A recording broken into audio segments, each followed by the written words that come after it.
Nabi Isa itu sudah meninggal dunia.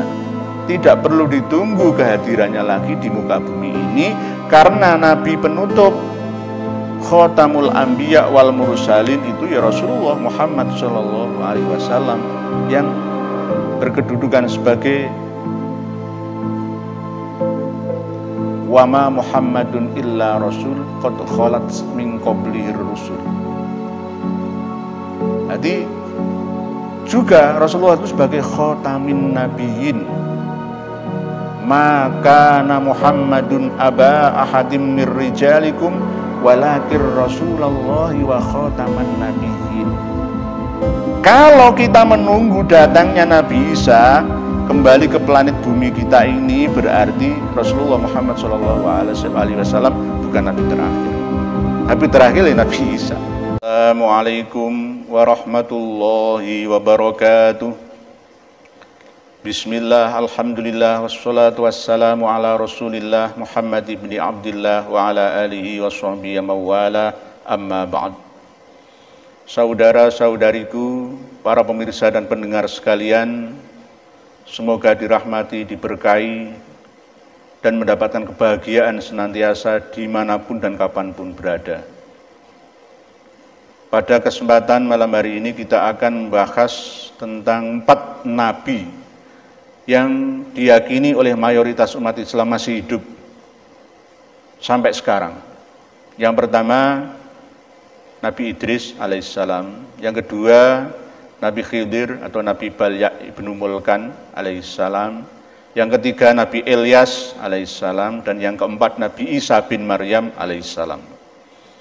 Apakah keyakinan meyakini berdasarkan dogma 4 nabi ini masih hidup itu benar atau tidak? Saya tidak berada di posisi hakim untuk memutuskan perkara ini. Saya hanya menyampaikan berdasarkan kemampuan analisa saya, ya, dalam memahami baik berdasarkan dogma, keyakinan ataupun logika. Berdasarkan juga Quran, ya.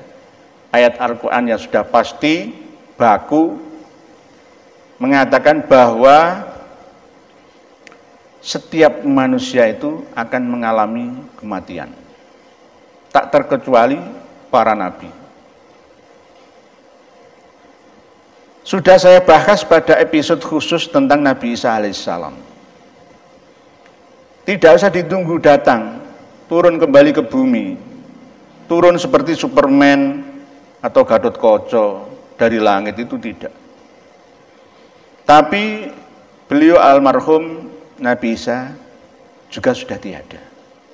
Yang hidup adalah jiwanya. Manusia terdiri dari 3 elemen, yaitu raga, nyawa, dan jiwa. Raga dan nyawa, raga kembali ke bumi, nyawa kembali ke ilahi, dan jiwa ini yang masih hidup selamanya. Akan tetap ada seperti hukum energi, kekekalan energi. Nabi Idris alaihissalam itu juga sudah meninggal dunia. Firman warofa'nahu makanan aliyah itu ruh sukmo jiwanya Nabi Idris itu ditempatkan oleh Allah di tempat yang paling tinggi, di dimensi alam yang ke 4, 5 atau 6. Bisa dikatakan dimensi alam 8. Ada langitnya sendiri dan ada buminya sendiri. Di mana? Ya di planet bumi ini. Hanya lintas dimensi saja. Nabi Idris sudah meninggal dunia. Nabi Khidir itu juga sudah meninggal dunia. Nama aslinya adalah Balya ibnu Mulkan. Para ahli tasawuf, sufi-sufi, termasuk ahli mantra ahli tirakat, perdukunan, ya, permistikan itu rata-rata pernah ditemui Nabi Khidir, katanya seperti itu. Ya. Padahal Nabi Khidir ini sudah meninggal dunia. Yang menemuinya itu siapa? Ya kemungkinan wallahu alam jiwa atau sukmonya Nabi Khidir atas izin Allah. Atau malah bukan Nabi Khidir. Mungkin jin-jin muslim. Atau orang-orang suci. Ya. Jiwa manusia yang berada di dimensi 5, dimensi 6, dimensi 7, dimensi 8, dimensi 9, atas izin Allah bisa turun lagi ke bumi ini untuk memberikan peringatan kepada makhluk dimensi 3 kita ini, ya, agar waspada. Itu juga bisa. Jadi Nabi Khidir itu sudah meninggal dunia. Sejak diutusnya Rasulullah SAW, Nabi Khidir itu juga sudah tiada. Sampai sekarang banyak yang memahami Nabi Khidir itu bukan penghuni bumi, tapi penghuni lautan. Ya, ada yang mengatakan seperti itu. Nabi Isa itu penghuni udara, langit. Ya macam-macam lah. Namanya sufi itu ya banyak yang tidak masuk akal, hanya berdasarkan dogma keyakinan saja. Secara umum semua manusia itu pasti akan mati. Siapa yang ngendika itu? Allah sendiri yang menyampaikan. Wa ma ja'alna li basyarim min qablikal khuld afa imitta fahumul khalidun. Kullu nafsin dha'iqatul maut. Surat Al-Anbiya ayat 34 dan 35. Dan kami tidak menjadikan kekal kepada manusia sebelum kamu, wahai Muhammad. Apabila kamu meninggal dunia, kamu juga mati, apakah mereka juga akan kekal? Jawabannya tidak, semuanya akan mati. Kullu nafsin dha'iqatul maut. Semua yang bernafas, semua yang memiliki jiwa, sukma atau roh, itu akan mengalami yang namanya kematian. Semuanya akan mati. Jangan ditunggu lagi Nabi Isa akan turun. Jangan ditunggu lagi suatu saat kita bermeditasi, ya, kita tirakat, rialat atau rialdoh, ditemui Nabi Khidir di tempat bertemunya dua arus sungai misalkan, ya. Di lautan misalkan, di laut kidul misalkan, di laut utara Jawa misalkan. Jangan berandai-andai, itu yang nemui bukan Nabi Khidir. Mungkin jin-jin muslim atau jin-jin fasik, itu juga bisa. Tapi kita ini nyananya, keyakinan kita itu Nabi Khidir. Macam-macam. Ada yang berkeyakinan Nabi Khidir itu seperti orang gila, yang berada di lapangan, seperti orang-orang gembel, itu Nabi Khidir, macam-macam. Definisi ini harus kita rangkum dalam satu rangkuman yang tidak membuat kacau pemahaman. Apa rangkumannya? Bahwa semua orang itu pasti sudah mati. Manusia sebelum Rasulullah itu mati semua, meninggal dunia semua. Tak terkecuali Nabi Idris, tak terkecuali Nabi Khidir. Nabi Ilyas itu juga meninggal dunia. Begitu juga Nabi Isa bin Maryam sudah meninggal dunia. Sudah pernah kami bahas pada episode yang lalu secara khusus. Nabi Isa itu sudah meninggal dunia. Tidak perlu ditunggu kehadirannya lagi di muka bumi ini, karena Nabi penutup Khotamul Anbiya wal Mursalin itu ya Rasulullah Muhammad SAW yang berkedudukan sebagai wama Muhammadun illa Rasul qad khalat min qablihir rusul. Jadi juga Rasulullah itu sebagai khotamin nabiyyin. Maka Muhammadun aba ahadim mir rijalikum walakir Rasulullah wa khotaman nabiyyin. Kalau kita menunggu datangnya Nabi Isa kembali ke planet bumi kita ini, berarti Rasulullah Muhammad SAW bukan Nabi terakhir. Nabi terakhir ya Nabi Isa. Aneh. Memahami konteks itu harus dengan berdasarkan logika. Sekali lagi agama ini ada dua unsur, dogma dan logika. Tidak bisa dipisahkan keduanya ini. Jangan hanya dogma saja, jangan hanya logika saja. Memahami konteks kalimat, redaksi, hadis itu harus juga dengan etimologi, bahasa, dan terminologi. Dua-duanya kita gabungkan, nanti ketemu gitu loh. Kalau kita pisah-pisah, bulet nanti, mumet kita. Dorta salsul, ruwet. Gitu. Jelas Allah sendiri yang menyampaikan wa ma ja'alna li basyarin min qablikal khuld. Tidak ada manusia, ya. Apalagi manusia-manusia biasa. Nabi juga meninggal dunia. Semuanya akan meninggalkan dunia kita ini. Bahkan ada satu redaksi hadis yang diriwayatkan oleh Imam Bukhari. Pada suatu ketika Rasulullah pada waktu terakhir-terakhir beliau sebelum wafat, pas habis sholat isya malam-malam itu, beliau menyampaikan ada redaksi khusus hadis tentang 100 tahun sekali manusia itu akan musnah dari muka bumi. Ini bunyi redaksi hadisnya, aro'aitakum lailatakum hadhi fa inna ala ra'si mi'ati sanatin minha la yabqa mimman huwa ala dhahril ardi ahadun. Ingatlah kalian, hitung start mulai malam hari ini, bahwa setiap 100 tahun sekali itu tidak akan tersisa manusia di muka bumi ini. Bukan berarti seluruh manusia seplanet bumi ini meninggal dunia semua, enggak. Ini yang dipahami sebagai kiamat. Siklus 100 tahun, 1 abad. Kalau kita hitung sejak flu Spanyol tahun 1918, maka 100 tahunnya adalah 2018. Lalu ada COVID-19. 2019 kemarin itu. COVID-19. Jadi 2019 itu ada bencana yang menelan 8 juta nyawa akibat corona. Mundur ke belakang 100 tahun yang lalu ada flu Spanyol yang menelan korban manusia meninggal 50 juta, lebih besar. Dan mungkin nanti juga menunggu 100 tahun setelah corona, ada lagi apa?